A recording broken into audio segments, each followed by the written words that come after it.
All right, welcome everybody to the Business Spotlight series. My name is Steve Chiama, and I'm the franchise owner for Action Coach in the Fairfax, Virginia area.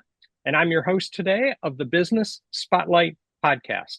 And today I have the pleasure to introduce Devante Johnson, the founder and president of MBN Partners, as my guest. And today we're going to talk about Devante's business, his journey into business ownership, challenges, best practices, and share a peek into what it's really like to build and operate a business. So if this is your first time on the channel, be sure to like and subscribe to get notifications when a new show comes down like this. And Devante, welcome to the show. Thank you for being here. And if you Thank would, you for having me. awesome. Please give us a little bit of background about who you are and a little bit about your business too. Yes, of course. Well, my name is Devante Johnson. As many call me the DJ, just by my initials. And I am actually a native of Ohio, born and raised out of Dayton, Ohio. And my journey here to the DC space is really unique. My background professionally is in engineering, had an electrical engineering degree in engineering management from Miami University of Ohio, Red Mhm, Hawks, not the school down south in Florida. And during that time, I really was focusing on my career within the project management space within renewable energies. mhm, During the time that I graduated, there was a lot of shifts in my focus in that field. mhm, There was a lot of tax subsidies in place that supported that mhm, industry. We were focused on renewable energy, alternative mhm, energy, and within that area of Ohio, we were really trying to stand up pretty much the mhm, industry. But those things shifted around that time that I graduated. So there was a career pivot. I actually was in college and I was actually involved in real estate a little bit due to a family member who had a pretty successful career. So I was mhm, supporting them. And when I graduated, trying to kind of find footing for myself of where I would do next, I ended up just, learning more and being more in depth into the commercial finance space, mhm, helping real estate investors and the fix and flip. And then we kind of gradually started working with those who were helping with development. mhm, But being involved in that space really created the opportunity for me to move up into my career and where I was into the fintech and capital market space. mhm. That career expanded in 2018 when a company out of London reached out to me, an IT consulting company. They liked my background technically, and they Mhm. also loved that I had this business since entrepreneurial type aspect where I was doing a lot of stuff in the Okay. business financing and real estate financing. And they offered me opportunity to come out here to the Reston, Virginia area where I did training for 16 months. And during that time, I went through many different training cycles within the IT service management space, Mhm, really learning areas of product management when it comes to what they call agile project management, mhm, understanding what it is to be in a product management space mhm, regarding software development mhm, lifecycle. And during that time, I really started to grow my career mhm, in being an IT consultant, which led me mhm, into product management. And I ended mhm, up working with a technology platform company owned by the GSEs here in Washington, D.C., that managed the processing of securitization for the entire U.S. housing market. I mhm, think it's a $5.2 trillion book value of U.S. residential mortgage loans that this platform managed. And so doing that work, I really started to grow into my technical field. mhm, But along the way, and with the entrepreneurial mind that I've always had, I started to realize the skills that I developed in my career were very applicable to some of the work that I was supporting many small clients of mine when I mhm, was doing the real estate, as well as some businesses. And I started to have this idea of a unique boutique consulting firm that could be very unique into how it tailors its solutions to clients. And mhm, that BN Partners was birthed over 6 years ago. mhm, And while building my career, slowly building up the consultancy until recently, about over a year or so ago, I've been a little bit more full time with it. mhm, During that trajectory, I've been able to really create a lot of unique partnerships in my three different service areas, helping a lot of different clients in various areas, fields. As I said, I started with many real estate investors and real estate property management companies, but I've expanded to helping many just small, medium-sized business owners. But now mhm, it's starting to grow into even medium-sized business and even larger. mhm, What I'm able to do from a strategy standpoint to support them, is applicable to all. We are in a Hmm. very transformational time when it comes to many businesses, especially small, medium-sized businesses. And a lot of times they don't have the capacity to be able to adopt to the change that we're taking place technologically wise Hmm. and being able to implement that clean and efficiently enough to support. Hmm. And like anything, when you have a transformational shift in the economy, if you don't have the right places, right strategy in place, and the right tools to align yourself with, you can get left behind.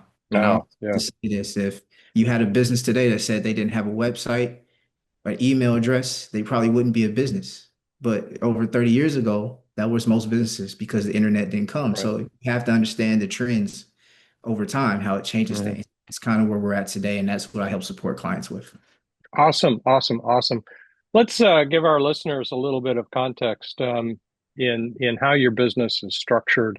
Yes. Solo owner, do you have partners in the formal sense?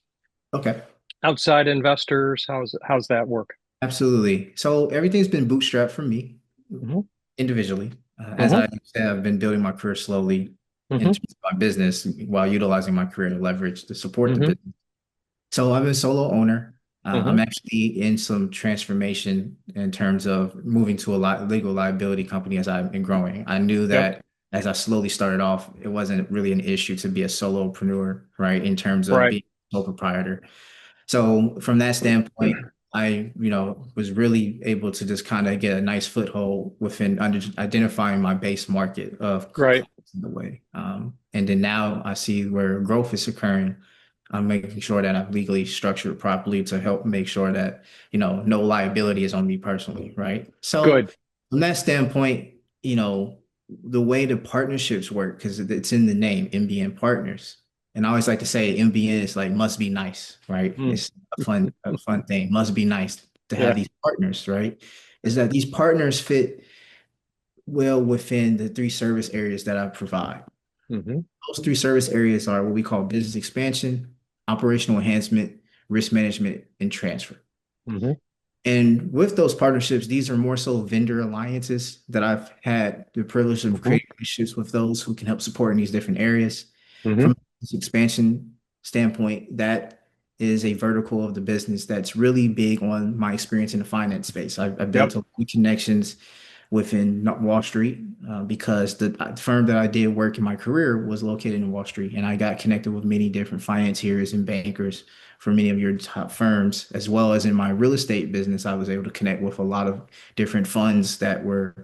helping with a lot of the deals we did with financing. Hmm. And so Hmm. having that network in that community, I started to grow my connections within the private credit space, the private equity, Hmm. and capital space. I was able to kind of build some connections there. So from that arm, I do have ways in where businesses, depending on how they're trying to finance themselves, as I said, I bootstrap myself, but other businesses, based on what you're doing, you may go a true venture route where you're raising. Hmm.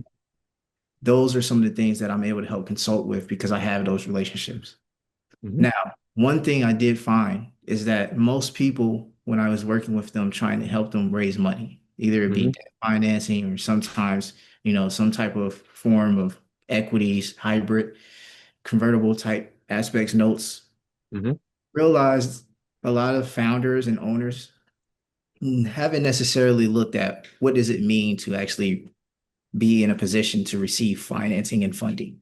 It's Hmm. not something that people just give money to. Right. You really have sound operations and have a sound plan for what Right. you're going to do. Yeah. And I worked closely with understanding what people who are providing money look for. So from a Hmm. debt financing perspective, you got to be have sound financials in terms of your cash flow, right? Cash flow finance. And when I really understood that, I realized there's a lot of businesses that their cash flows are just kind of messed up, right? They have inadequate payment schedules in terms of revenue, right? Hmm. We talk about maybe invoicing. Hmm. Um, I don't know if it's net 30, net 45, net 60, right? Those things Right. roll in regards to the risk tolerance that some financiers might look at in terms Hmm. of you capital for working capital for expansion. Right. And then also looking at your operations in terms of how you work and operate, if there's a lot of manual things in place, which is a risk. And based on your industry, some of those things can be out of compliance, especially Hmm. if you work in business within healthcare or Hmm. finance. You need to have tools in place to automate. to Hmm. as much manual error as possible. My own actual professional career has helped me learn what that looks like. And I've Hmm. learned to help that on a small, medium-sized business end to help many small, medium-sized businesses with that. Because again, many of them don't have the capacity to hire a lot of someone internally who can handle that. Those people Hmm. cost a lot of money. And that's quite frankly, every dollar you have as a small, medium-sized business is everything for Hmm. in your operations. So understanding that, I realized there was a market here to really help support them in a way that's cost effective. Hmm. And I then, kind of, oh, no, could go you? ahead. I was going to say, lastly, the risk mitigation and transfer is around how you structurally proper in terms of protection. And a lot of times, the most biggest risk that people have is themselves. If you are a founder or owner and you don't have things adequately set up for yourself, if something actually Right, happens to you, right. business is in jeopardy, right? You don't have any type of planning for, I would say, succession. You don't have any type of planning in terms of will, transfer, estate. Those are some connections that I built around the time, especially while building in real estate and financial Mm. services too, around that time that I've been able to help be able to provide as a service. And I have some really good partners that have some corporate type planning structures that I've helped a lot of business owners with, where it's not only risk mitigation protection for themselves, but there's also things around their taxes too, Hmm. make Hmm. sure that they keep as much money as possible and they pay their fair share of tax and are not overpaying. Yep. So it gives you the wide range of value that I've been able to serve. And it all comes from my experiences in my career and some business experience that I've realized where the intersectionalities are, where there's value to be had to help offer them. Awesome, awesome, awesome. I'm going to pick up from something you said in there.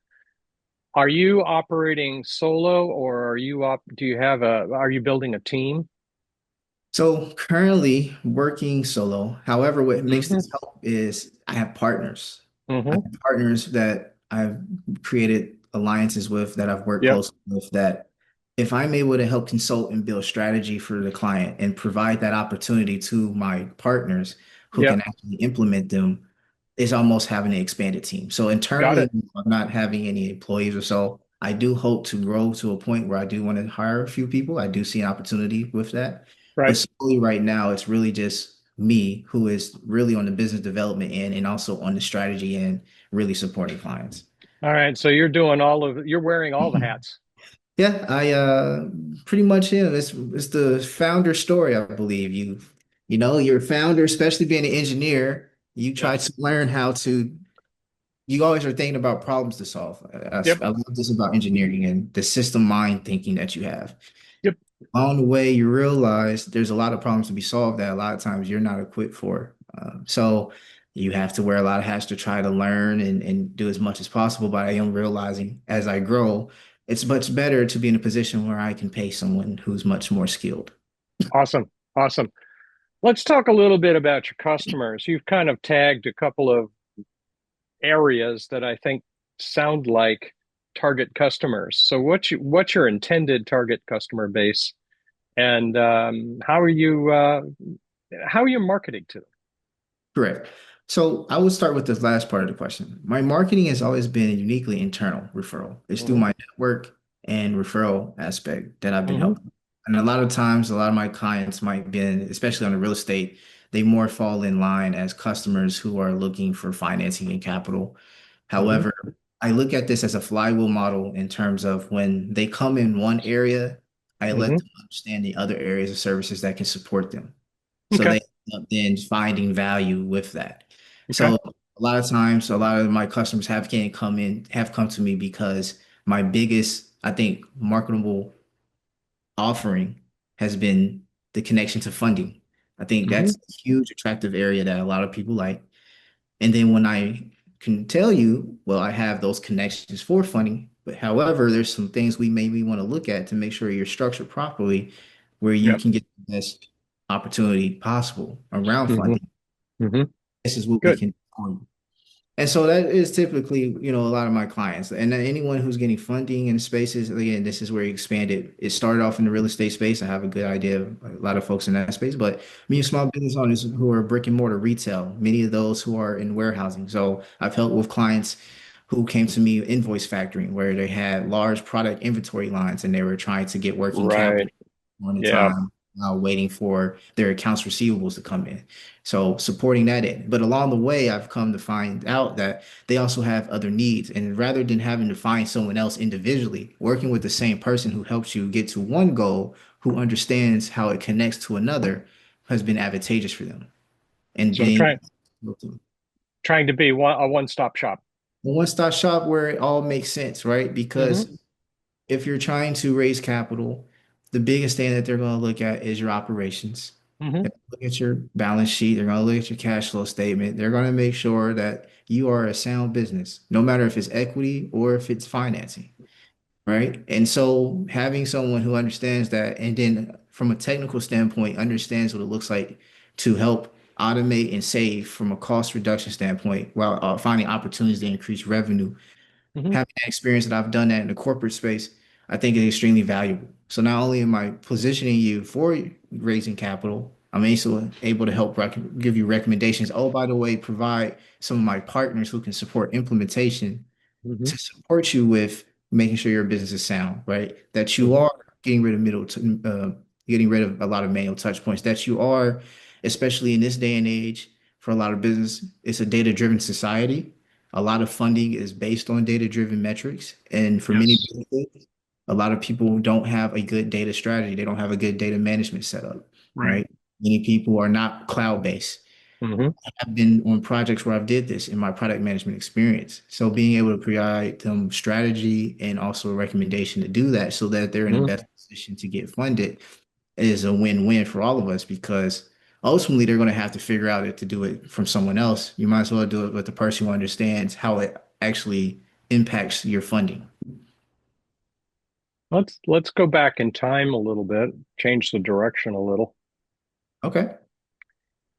You made a decision. You had a career, technical career. You were going down a path. You made a decision to switch gears and go a different path down the entrepreneurial road for yourself. Yes. Why? What were you looking for? Man, I love the idea of time freedom. I used to always growing up, I didn't really come from the best background. I grew up in the blue collar state of Ohio. Dayton, Ohio was a huge industrial city, Mm-hmm. working class family to lower income family. Mm-hmm. But we had a strong sense of values around hard work, Mm-hmm. around dedication and education. And so Mm-hmm. a lot of my family, in terms of like my mother, she had 10 siblings. It was a total of Mm-hmm. 11. They all went off and did great things, multiple degrees, great schools. Their Mm-hmm. parents didn't get to go to college, right? They Mm-hmm. worked in factories and Mm-hmm. built a family. And so I saw kind of the hard work of my grandparents, who I was really closely with, Mm-hmm. type Mm-hmm. of work they did. And both all on both sides, my paternal and maternal grandparents, not only did they work hard to support their families, but they're also were entrepreneur. They had to figure out to make things meet because their job wasn't enough. And so coming up in that space, I learned that it's always good to make sure that your 9 to 5 is dedicated to your survival and your stability. But Mm-hmm. that 5 to 9, for many, it's 5 to 12 p.m., Mm-hmm. only building part-time. That is where you are putting the investment in for your life. Mm-hmm. You have the lifestyle that you need to Mm-hmm. create greater stability you want for your family. Mm-hmm. That's where it came from, seeing that hard working family, and many of my family are also business owners. So it's Mm-hmm. really just more so been, I would say, a cultural. Mm-hmm. There's a something in what you said there that I've noticed a lot of is having a day job and having a business as though the business shouldn't be the primary income producer and wealth producer. Um, have you had the same observations? Yeah.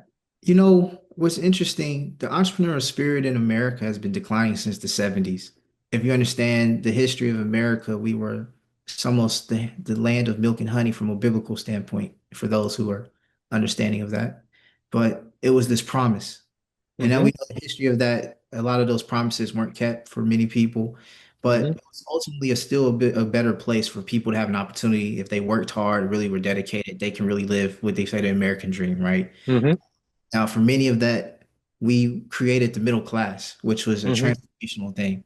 Mm-hmm. So that was the dream, being able to Mm-hmm. have a really good job and be able to support your family and take kids to college because they was going to help Mm. them in life.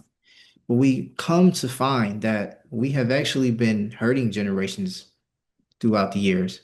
You have a lot of young people, especially myself, who are now coming into their adulthood. But when I was a younger person, I had to figure out life quickly. And Mm-hmm. so this idea of like my business being primary, a lot of times I'm just trying to make ends meet because cost of living has risen. Mm-hmm. People are saddled with a lot of debt, student loan debt, credit card Mm-hmm. debt. So Mm-hmm. you're always working to try to keep and catch up, but you got to Mm-hmm. keep going in debt to stay afloat because things Mm-hmm. keep increasing in price. And Mm-hmm. so I can imagine being a business owner, that's just an incurred crease. It's not really your business is not yet an asset in the beginning. It's Mm. Yeah. you're Yeah. putting all your work. If you're bootstrapping like I did, I'm literally taking a sacrifice where I'm taking a risk, really, of putting a little money aside to try to help towards this business. I'm doing Mm-hmm. as much risk mitigation as possible, being cost effective, but still, those are dollars and cents that I'm putting towards this business where I could have put Scary, it isn't in it? savings. It's scary. And so for many, it's really a question to say, is this a hobby or is this something that's really going to be something that you can dedicate your time and build? And I'm Right. also in that space. It's very transformational. And a lot of times it takes a reflection. Do you have enough belief in yourself and do you feel like you're in a position where you can do so? Because you never want to put yourself in position where you're taking risks that you don't understand. Because ultimately, if you don't see things execute the way you're expecting it to, you need to make sure that you know how to mitigate it. And a lot of times people don't have that. So They don't ultimately, have, they don't have the knowledge and they don't skill. have it. So ultimately, Yeah. your 9 to 5 is your safety net, and ultimately that's what you're going to prioritize. And you may not be able to give what you need to for your business to grow.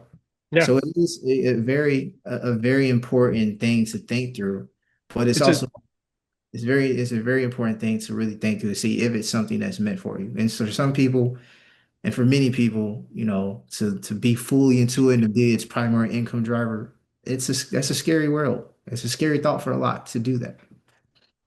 You really do have to believe in yourself. Yeah. Good, good, good, good. Let's continue down that path a little bit. In your journey, what would you say has been the most memorable hurdle you've had to cross making this business move forward? I have a few, but I will say I'll bet. really give me a hurdle. I remember when I was really looking at how can I use a lot of my experiences and skill sets to have an impact on people in a way where I could do it in a manner where it wouldn't jeopardize my livelihood because I did go Hmm. down that road a little bit out of school. When I told you about one of my first entrepreneurial endeavors, that was, well, it was almost out of no choice. But Hmm. that's another story for another day. But the memorable hurdle is when I kind of started to find stability. My career started to slow and grow in terms of like the IT consulting. And I was Hmm. still putting a lot of work. I put a lot of years of 80 hours a week, and I was like Hmm. work stuff, and then I was putting business in. And one of the biggest hurdles that I was going through at that time was, should I make a full decision to just put all this hours into career, or do I still want to have that dream alive with what business could do? And so that hurdle was really a decision based on, again, where to do with my time. Hmm. And the opportunity came to me when I was able to meet a few people who were pretty successful. Hmm. Some pretty successful people I've come across my network. That helps a lot. Yeah. Yeah. And what they told me is that they confirm you have every intangible that's necessary for you to be successful. Hmm. Business. You have to actually truly believe and showcase. It doesn't mean you blindly do stuff and you don't make Hmm. sure of, but you are appropriately setting yourself up where You put the amount of time that's needed possible to build the network and connections needed that will support your business and its growth. Simultaneously, you continue to do what you're doing to provide your stability. Don't give that up. And after meeting those folks, that's kind of what helped me continue on down this path. And Good. ultimately, it's what helped me to continue to grow where I am now. And I'm starting to see a lot of momentum business wise now, opportunities and supporting people. And I tell them the same thing. It's really there's a unique hurdle where you're at this crossroads of what you think your time is most valued for. If your business, if you got your business going spectacularly, what would it be doing for you? It's a good question. I believe the way I'm structured, the way the business would work spectacular if it had it got going, what it would do for me is one, I look at it as time freedom. Good. It's a thing that I'm looking at, especially being a new father and Mm-hmm. Good. yeah, what it looks like to Congratulations. that's what that time looks like Mm-hmm. and being able to be flexible with being at home, doing business and work, still being there to help support my daughter and my fiance and family is big. Mm-hmm. And I look at that as that expands, what would that do for you as we continue to grow? Okay. And, and that's what excites me the most. I think that's probably the number one thing is the time freedom. And then ultimately, what I can utilize the time is I'm a big person who loves about giving back and not just Mm-hmm. giving back monetarily, but giving back with time. I do Mm-hmm. volunteer, even with my business. I do volunteering through my church Mm-hmm. uh, usually. And I think about that more. So if I can grow and build, how much more I could do monetarily to support the initiatives we're doing to help a lot of people, and then also how much time could I give to help support things, provide my skills from a humanitarian standpoint. So it's not to make a profit, but it's to actually make and implement a purpose. Got it. Good. Good. That's Good. Good. the business Good. beyond. I'm assuming that if you're building a little bit of time freedom, you're looking at a little bit of financial independence or financial freedom along with that. Yes. Kind of the two have to go together. Yep. The financial independence allows for the time to be able to be expanded. Agree. You don't have to trade in too much a lot of time for the dollar and cents, right? It's one of the reasons I love business ownership is it's you talked about the hobby side of things. It certainly can be that. But in reality, the beauty of a business is it done right, it can be an incredibly freeing experience. But there's a path that you got to get through to get from here to there. It isn't you don't push a button. You Correct. have there's a lot of things that have to happen in between there. Good, good, good. Let's pick up kind of intermediate along that journey. 5, 10 years from now, where do you see the business being at that stage? So with a lot of my partnerships, what I am pretty excited about is when we were talking about the time freedom. I Mm-hmm. I look, I hope to have the business in a position through partnerships where I have a lot of reoccurring cash flow where Good, good, the good. bottom side, right? So Yeah. these are dividends being paid to me from the efforts I did these years now that Mm-hmm. I don't have to worry about securing anymore. The business has already been Mm-hmm. secured and it's just continuously to pay me residuals. That's one of the big things that I see 5 to 10 years. And most importantly, I say that because whenever you have that type of stream of income where it's not fully big on active deals, where you're having one-time deals based on your one-time efforts, you're putting your Right. position for continuous dollars. Yeah. Right. It's very transformational what you can do. I hope to continue to grow my path and as an investor Mm-hmm. in that space. And again, 5 to 10 years down the line, I'm in a position where I'm able to have the partnerships in place, hire those I might need Mm-hmm. the business to give me enough more freedom to take on other endeavors. Yep. And a lot of those endeavors will be humanitarian and being in a position where, again, time is not an issue for me. If Mm-hmm. I'm in a position where I need to go somewhere, I want to do something, I'm in a position where I can be flexible and make the time to do it. And that's what I see 5 to 10 years down the line, hopefully where the business is to do that. Have you been able to define two or three or four big leaps that will have to happen along the way in that journey?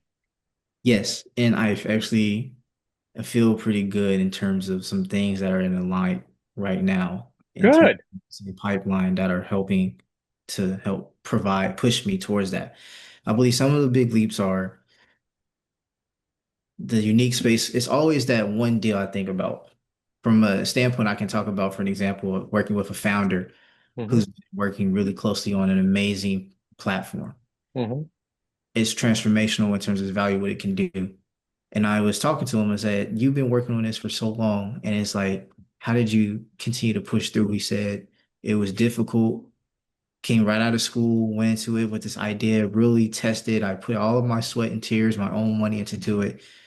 But that one leap that helped me is I had gotten mentorship. I connected with a man who was extremely successful. I think he may be a billionaire. Somehow he connected with him. Good, good, good, good. And so much belief in him and his idea that he actually put his name behind him to say, Yeah. hey, this is someone I would recommend. Hmm. And that transformed so much for him in it almost seemed like an instant. And so those are the same leaps I see for myself is like these connections and the things I'm Hmm. doing, having the right person, Hmm. right opportunity. Hmm. It only takes that one to really set your momentum. Hmm. And I think there's stories like that for many entrepreneurs where I was thinking about the story of Airbnb. I used to listen to these podcasts about founders' journeys, and it Hmm. was interesting how the Airbnb they were bootstrapping their business with credit cards, and they were in a lot of debt. And people did think they thought it was crazy that people would rent out their own houses to other people they don't know. But it took one leap for this idea to kick off, and they were able to take advantage of the U.S. election. I think it's around that time, 2008, I believe. And they came up with this creative idea to like have these like limited election cereal boxes, just something that had nothing to do with their business. But because of that ingenuity of theirs, the quick thinking and like the just unique creative aspect of how they raise money to stay afloat, they secured an investor. Mm. Okay. He was a pretty good investor that helped them build what Airbnb is today. Awesome. That's what I Awesome. mean by that leap. It's just that one right person who sees One you, right connection. Right. that vision for you to say, you know what, I'm here to back and support you. Awesome. Awesome. Okay. Very good. If you started your business over again today, are there things you would do differently, knowing what you know now? It's always easy knowing what you know now. It's a very good question. A lot of times people, I think they get unique to say, and I used to would answer this to say, you know what, I wouldn't do nothing different because I believe everything happens for a reason. But no, I'm going to change that. I think there are things that you can recognize to say, if I made these changes, I could have avoided some headaches. I think one thing I realize is, especially when I work with partnerships and connect with people, earlier on in my business, I might have not been too trustworthy. There's been things and deals I've worked with that trusting with someone who I believe could actually execute on something to support me with a client, things didn't go the way it seemed because they Yeah. were not technically what they presented themselves to be. Yep. Hmm. I came across that and it's caused some harm. Luckily, it's been able to be mitigated. It hasn't truly ruined my reputation in terms of business. I've been able to recover from that because ultimately people saw that it was not me, it was someone that I trusted. But ultimately, people take your word and your Still trust reflects on you. Yeah. to reflects. And so I would have really focused early on being a more cynical, Hmm. being a little bit more Cynical or skeptical? skeptical. Good call. Yeah, catch. Yeah, a little more skeptical, as in making sure that people are able to validate what they're able to do, and that they have a track record of doing it. Very good. Very good. That was kind of my, I would say, biggest takeaway of what I would do differently because ultimately, I think for any business, I think they say the most important thing you can do is hiring the right people and firing at the right time. Yes. If Yes. you build that way, you got to have the Hires. right people and be able to hire them well and take your time. But you also need to learn how to fire quickly. Don't let them sit too long. Well put. Yeah, well put. And hire them. So many people hire based on resume without really sitting down and saying, does this person have the values and the personality to fit Yeah. what I need in that role at this time? Yeah, that's good. Awesome. Awesome. All right. This has been a lot of fun. But before we wrap up, let's hit a few rapid fire questions. So, real off the cuff. Ready. All right. What would you say is the key to success for you?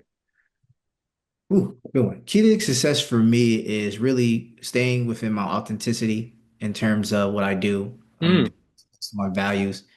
hmm In terms of business, there's been opportunities where things didn't really align value-wise. Things hmm were unclear and, you hmm know, it didn't really align with how I like to operate. And so being true to myself is really key to my success. Good. That's a big deal, actually. Yes. If you and I had been sitting in a coffee shop chatting and we're getting ready to leave, but somebody walked in who was talking about starting a new business, what's one piece of advice you'd give them? I would say, do they know exactly why they want to do it? And be very, very clear with it. That's the only thing I would ask. Yeah. Where are you going with it? And I would be very careful to listen to what they're trying to explain to me because a lot of hmm times when you ask why, people go right into the how and then they go into what the hmm this immediate gain. It's like this fairy tale aspect of oh what this could do Yeah. and it that doesn't really get to the core root because the why is what's going to keep you doing it when Right. everything is haywire. Yeah. Otherwise, it's a hobby. Yes. So you really have to have a strong why because business is not linear. You're going to have ups and downs, Ooh, circles, turnarounds, backwards. You're going to have great success and good way defect. to put it. Yeah. If you stay key to your values, back to what I was talking about of your why, Yeah. that is what helps you get along the way through that journey. Yeah. Every day, that's the key. All right. What's one book you're reading now or have read recently that has had really good impact on what you're doing and how you're doing it? Yes, I actually, what's funny is I was doing a mock interview. I wanted Mm, to still be in a position where I know what it looks like of people who are in a position and trying to interview for a role, right? hmm Right. Even hmm if it's for myself, I think it's very important for owners and founders to still have that mindset of the people you may count on. hmm It looks like them to go through a journey or process that you're putting them through when you're trying hmm to identify if they're the right fit for your organization. So I did a mock interview and I was like, man, I'm not as sharp as I used to be in regards to some of the questions I was throwing at me, like trying to interview for a job, like if I was trying to get a job. And one of the people who did it for me helped me out. They provided me a book called Ask the Right Questions, Hire Oh, the Best. good. And reading through this, I was like, this is extremely valuable. Not only does it help people in terms of business, it helps people in their careers, in terms Yes. of what an employer look from you when you're actually trying to come to them for opportunity. But Yeah. from an employer standpoint, this really helps you identify if you are in a good position to hire and if you're doing the right thing to hire the right people. Because if you Yeah. look at the processes and you look at how you're going about finding your talent, if you're having struggles in that department, this may be a book to look into to see how are you, setting yourself up to attract the right people who are Good going way to good way to put it. Yeah. Yeah. It's just like marketing. It's about attracting the right people as opposed to any people. yes. Yeah. Very, very good. You've had a good journey. You've learned a lot. You've I learned a discovered a lot. lot of There's things. much more to learn. One thing is Yeah. we always talk about there's this idea in the technical space called continual integration and deployment. It's a infinity sign that hmm in iterative steps, I'm always increasing and bettering myself, right? In the engineering space, it was I'm bettering a product. or a technical type service Hmm. by iterative approach of development, testing, redeploying, testing, and redeploying. So that engineering mindset, again, if you apply it to your own life, that journey is key where I want to continue to learn as much as possible from my failures and I want to fail fast so I can speed up my time to learn. Yeah. I'm all about cutting the learning curve. So anytime I go into something, how can I cut the learning curve as fast as possible by failing as fast as possible so I can learn and move on? Because I The know old I'm the old Kaizen philosophy, the Japanese interpretation of Drucker's philosophy. Yeah. Awesome. What are you most proud of in this journey? I'm really proud of the resilience as well as really just being comfortable with myself where in this journey, especially as an entrepreneur, founder, a lot of times the circles around you, though it well attended, they might not necessarily see or understand what you're doing and where you're going. And a lot of times that can be sometimes, I would say, a disservice to you, Hmm. especially counting on people from a Hmm. supportive standpoint. If they've Hmm. never been in your shoes before as a founder, they're not going Hmm. to realize the day in, day out life that you're going through. Hmm. And Hmm. so a lot of times, even though well intended, they could say things where it's discouraging. And so having that experience, in my life, and being able to continue to grow and build this way, I'm pretty proud of the fact that I have allowed myself to still stick to my value, my core principles, and still have that vision that I have in terms of what business and what it could do, and Yeah. being able to stay consistent with it.